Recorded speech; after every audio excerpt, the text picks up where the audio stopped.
I am so excited because today I am hosting Friendsgiving.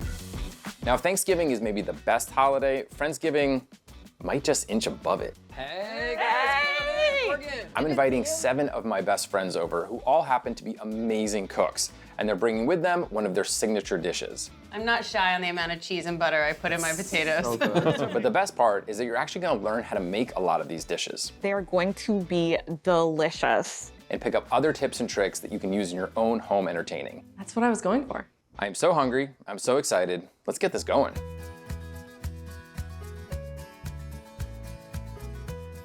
I'm making a special signature drink for the day, and it is a cranberry-Aperol spritz. Now this is one of my favorite drinks for entertaining because you do most of the work ahead of time, and then it's very easy to serve when your guests arrive. So it starts with cranberries. Now fresh are my favorite, frozen absolutely work, a little bit of water and sugar, and we're gonna cook that down on the stovetop until the cranberries start to burst, which takes about 5 minutes. Then I use a potato masher to really break them down and release all of those wonderful juices. We'll strain that off through some cheesecloth and then stir in Aperol and let it all chill in the fridge until we're ready to serve.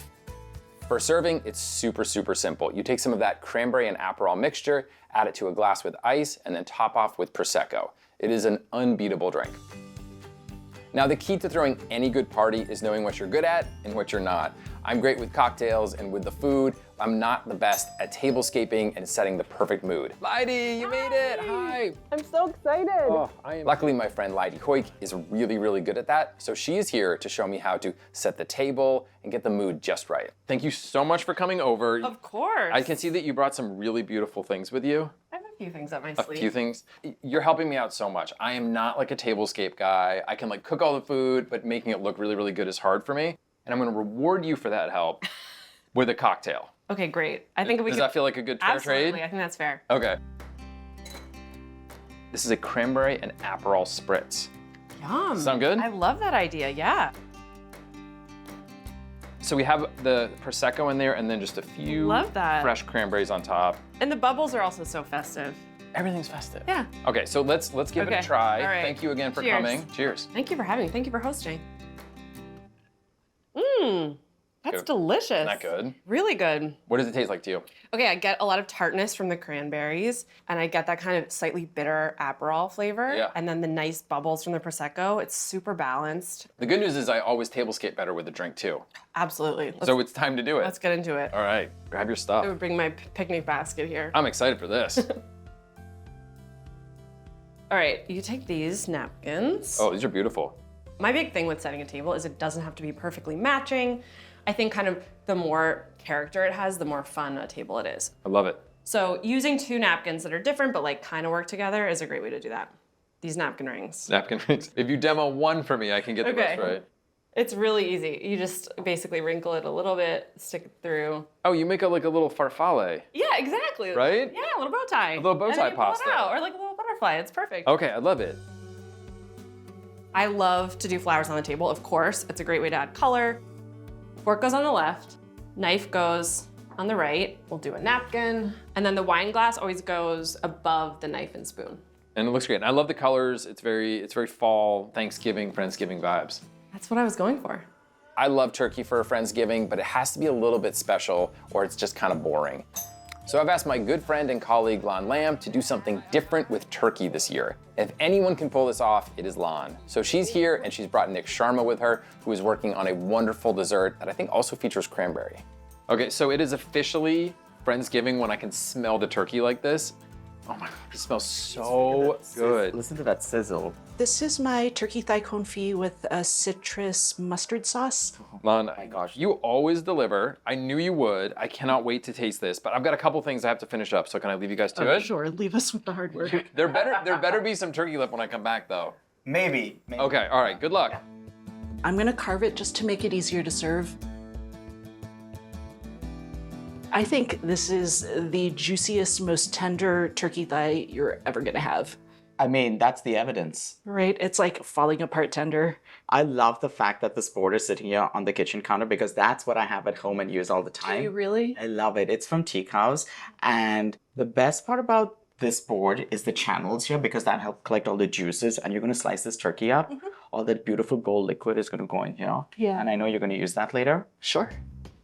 You know how turkeys take forever to cook and your oven's just full and you can't be making all the sides that you want to be making for Thanksgiving Day? Turkey confit gets made in advance and then you're just reheating to serve. So confit is a pretty traditional technique. It's where you take meat and you cure it with a mixture of alliums, herbs, salt, sugar, maybe some spices.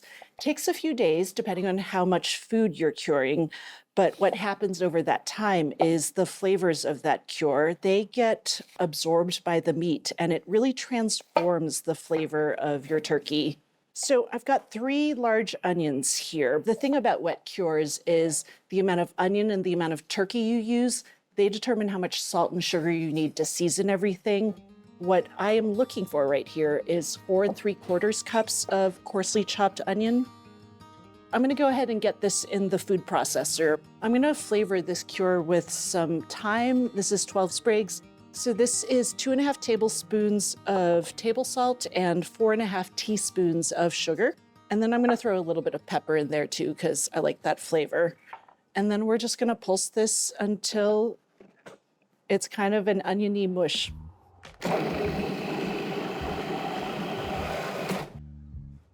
Perfect. For this amount of cure, I've got 4 pounds of turkey thighs. I'm gonna get about 1/3 of that mixture. I like a baking dish because it's just enough space for these thighs, and that ensures that they make good contact with the cure. I love the dark meat of turkey thighs. I find it has a little bit more flavor, a little bit more texture. If you're not into turkey thighs, you gotta try this. The flavor totally transforms. I'm gonna spread this out, make sure that that cure is making good contact with all the bits of turkey. All of that curing magic happens in the fridge over the course of 4 to 6 days. It's a little bit up to you. The minimum is 4 days, the max is 6. Whatever is convenient in that window is great. So these thighs have cured for 5 days. I gave them a rinse to get all of the onion bits and the rest of that cure off. I've got a head of garlic here, and I just want to cut it in half so that all of those flavors can get out and permeate the oil. I want to nestle these in skin side down. Our garlic and our bay leaves. I've got a 200-degree oven, and we're gonna cook these really slowly and really gently. It's gonna take 4 to 5 hours, but it's worth it. Oh my gosh, that smells so good. What we're looking for here is for something pointy. You could use a paring knife, you could use a skewer, but just something that's very slim. I'm gonna insert this straight down and I'm gonna lift straight up. And what I wanna see is that thigh drop back down into the fat.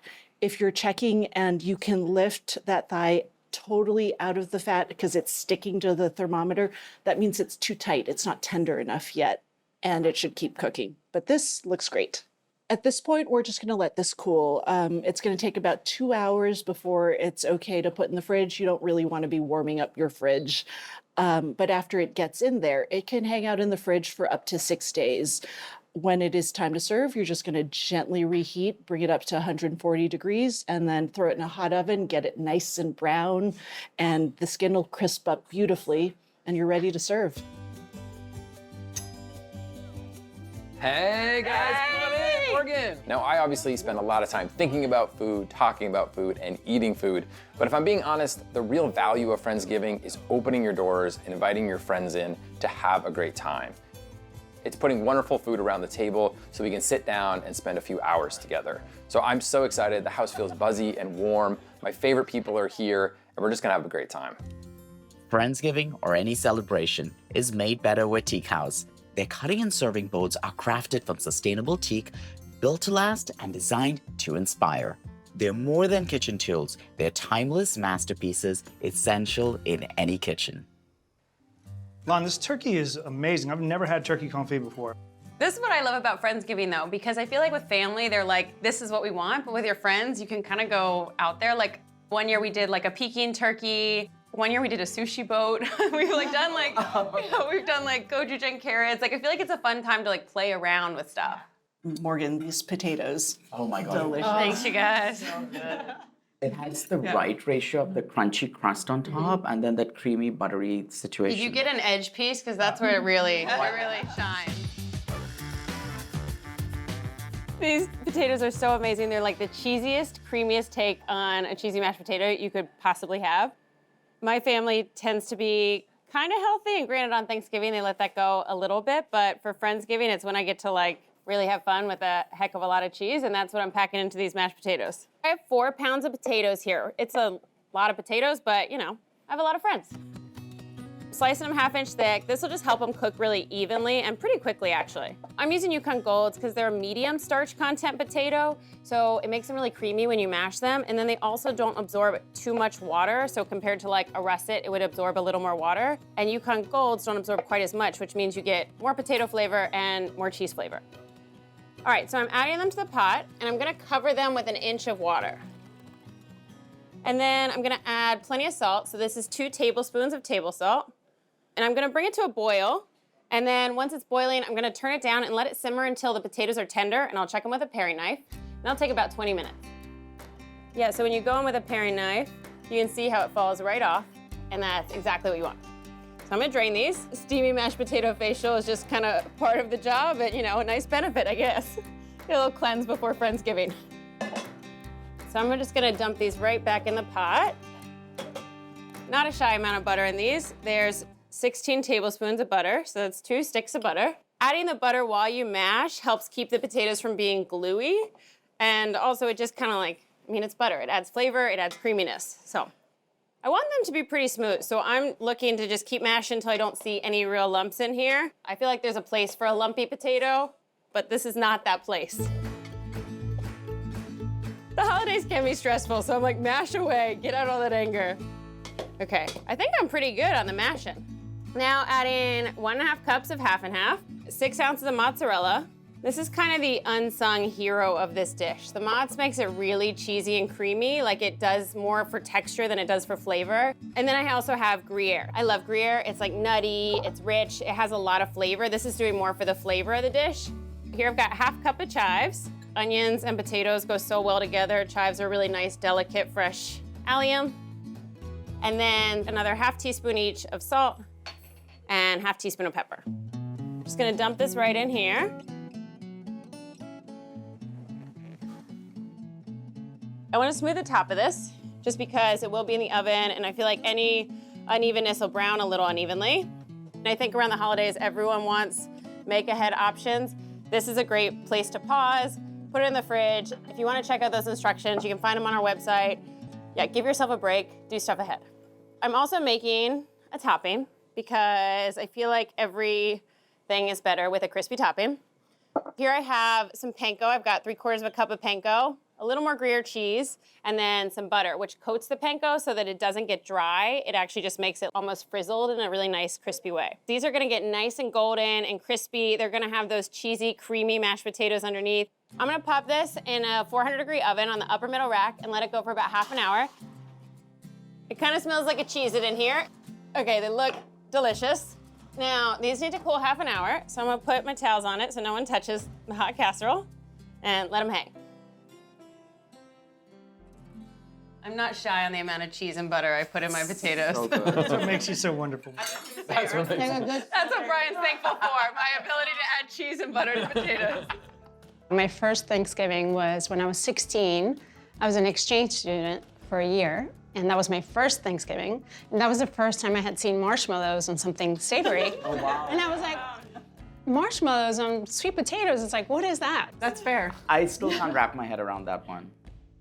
Lidey, this salad's so elegant. I love the candied hazelnuts and the blue cheese. I feel like radicchio is a little bit of a polarizing salad green, but I think the bitterness of it works really well with so many like rich, creamy flavors on the table. And also you've got that kind of sweet, salty hazelnut brittle breaking it up. So good.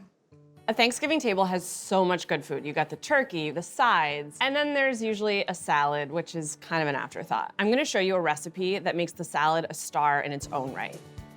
I'm gonna be making a radicchio salad. Radicchio is a little bit of a bitter green, and so to balance that bitterness, we're gonna make a delicious, sweet hazelnut brittle. Starts with a 1/2 cup of skinned hazelnuts. I'm gonna put them on a sheet pan and bake them at 350 for 15 to 20 minutes. Toasting them is gonna make them really fragrant and bring out their flavor. Perfect. You can see they're nice and evenly golden brown. So I'm gonna set these aside just until they're cool enough to handle, probably about 10 minutes. And in the meantime, I'll get started on our salad dressing. We're gonna start with 5 tablespoons of olive oil, 3 tablespoons of white wine vinegar. This is just a really basic white wine vinaigrette, but we're adding 2 tablespoons of honey, and that's gonna make it nice and sweet and help balance out the bitterness from the radicchio. We're gonna do a tablespoon of Dijon mustard. With a salad, I always like to season as I go, so I'll add some salt and pepper. Okay, I think it's important to taste with a piece of lettuce because a dressing can taste really different on its own. Perfect. It's really nice. It's got some sharpness from the white wine vinegar, a nice hit of sweetness from the honey, and then that Dijon mustard is the perfect little hit of acid. Okay, I think those nuts are cool. And I'm just gonna use the bottom of a 1 cup measure, and we're gonna use this to crush the hazelnuts. So I like to kind of gather them into a pile. Use your elbow grease. And we don't wanna go too small here. We're basically just looking to break them up a little bit, and then we're gonna make a caramel and toss the nuts in the caramel.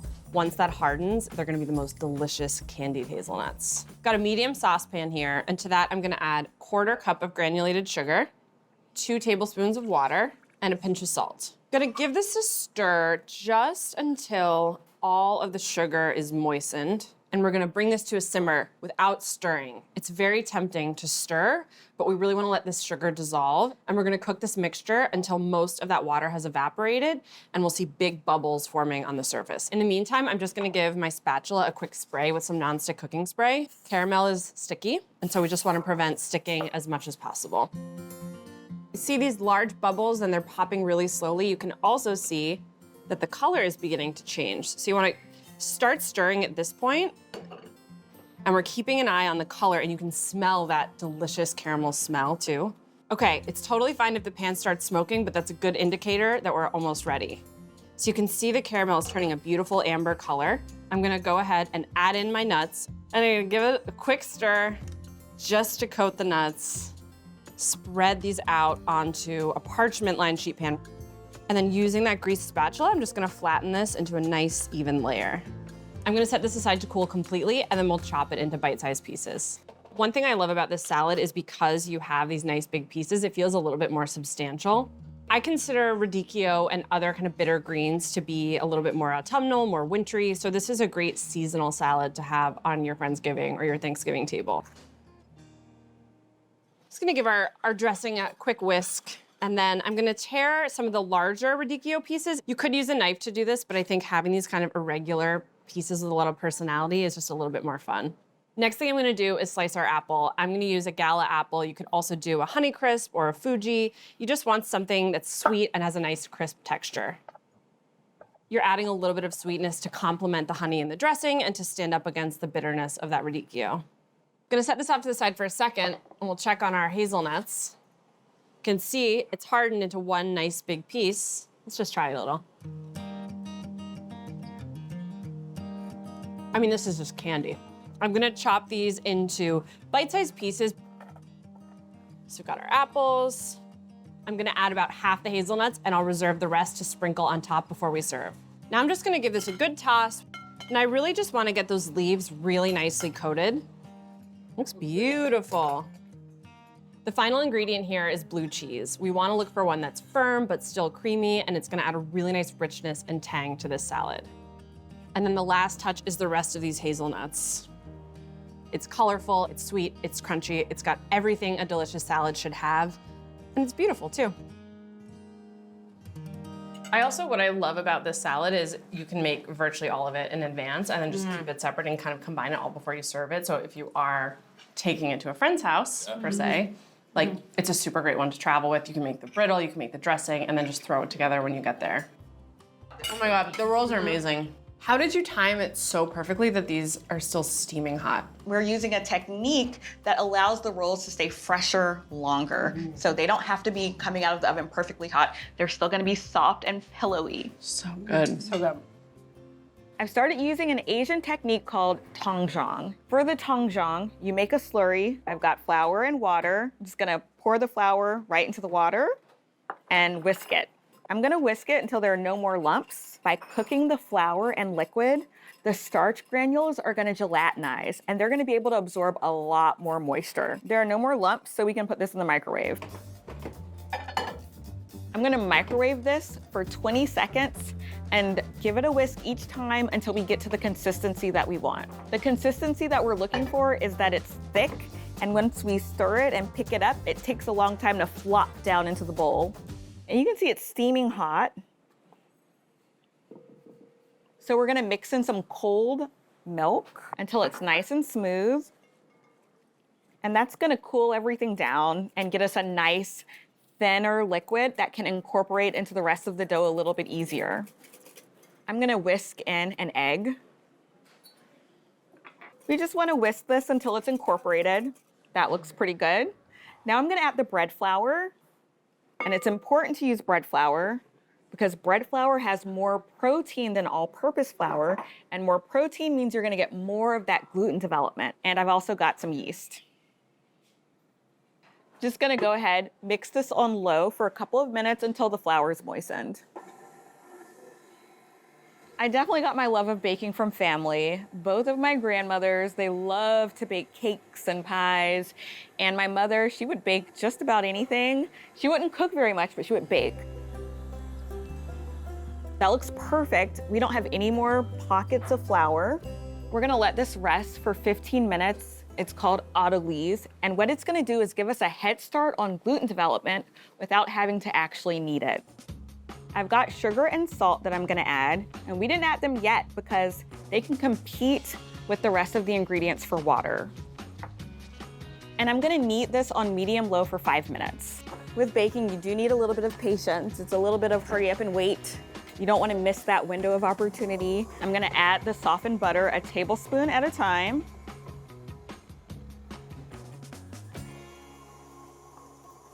Gonna go ahead, flour my worktop. And I'm just gonna transfer my dough onto the countertop. It looks beautiful. It's got a little bit of tack to it, but for the amount of liquid that we added, it's looking really workable. And I'm just gonna go ahead and lightly knead this. And I'm gonna make this into a ball. And I have a bowl that I coated with cooking spray. And I'm gonna put my ball seam side down into the bowl. I'm just gonna spray it right on top so that when it rises, it doesn't stick to the plastic. And I'm gonna let this rise until it doubles in size. All right, it's been about an hour, so I'm gonna go ahead and put it on my work surface. So I'm gonna press it into a rectangle. I'm not gonna use a rolling pin. We're gonna just make sure we get that air out, those pockets of air. We're making a total of 12 rolls. I'm gonna mark it. I'm just gonna use my bench scraper. It's pretty sharp.